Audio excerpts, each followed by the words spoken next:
Akeliwe ngidle mina yabo ngidle but besiblume phansi nje emajideni eflatini yabo outside so mangidla bese ngibuyele phansi futhi ngibloma namajidi so mangibuye ngibuya umngane wami akabuyi usele lapha yabo ngibuye ngilala mangilala kusho umngane wami by the time efika mina uyangiphaphamisa because bese ngilele manje ngiyaphapha ukuyaweza uma ukuthi ubulele but immediately ngiphaphama because ngangilele mangivula amehlo ngiyeza ukuthi angikho right yabo ngiyagula but uthi ngigulwa yini angazi yabo ngizwe ukuthi ngiyagula angikho ngithe mangivusa ikhanda so ngaphalaza yabo so hayi ngitshela umngane wami uthi mfethu angikho crane yabo yena utshethi ngiyadlala because ngitshela ukuthi indoda angikho right hambise esibhedlela yabo by the time hlala not far from Hillbrow Hospital yabo so kube ukuthi okay ungana wami eRussia angizama ukungisukumisa ngisakwazi ukuhamba ke manje yabo imagine ihlala first floor but it was even hard ukuthi ngifike ema security laphansi so I couldn't walk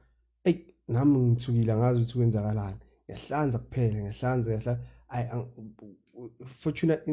fortunate enough sole linye security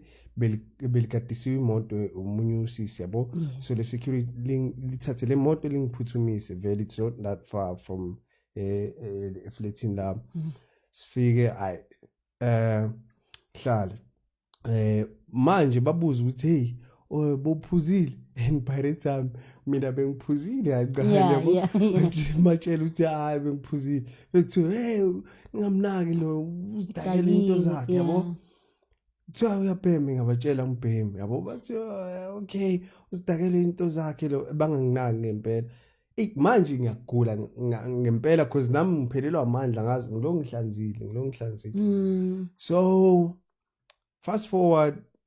baba ukuthi I think around 4 ekseni kanje yabo kwafika umunye udokotela so lo dokotela kusho ukuthi uthe mefika wabona ukuthi angikho right yabo wangiphuthuma ngijova then wangi-attend nje so into yami kwayimanqe ngazuthi iyanakeka it was the first time ngizizwa kangcono yabo all along bengigula nje yabo ngingana kwanga so mangibuye esibhedlela ke amajidi okay ngihlale for like a week esibhedlela because bangitshela ukuthi ngidlile food poison yabo so manje ngangazitsheli kodwa mina bengacabanga ukuthi mhlambe ngitshelile ukuthi maybe antiza khona into efakile bebe expire mhlambe because ngicabanga ukuthi hayi it might happen ukuthi angangidlisi because be umuntu onenhliziyo enhle plaza bengikhonzile yabo so hayi bangitshela ukuthi food poison then ngabuye ngahlala esibhedlela ngabuya so mangibuya before ngiye esibhedlela before ngigula bebesana xabana ku-aunti lo nomngane wami yabo ukuthi uqediwe isosi yakhe yabo so manje amajida mangibuye sekuthiwa yimini ohlele isosi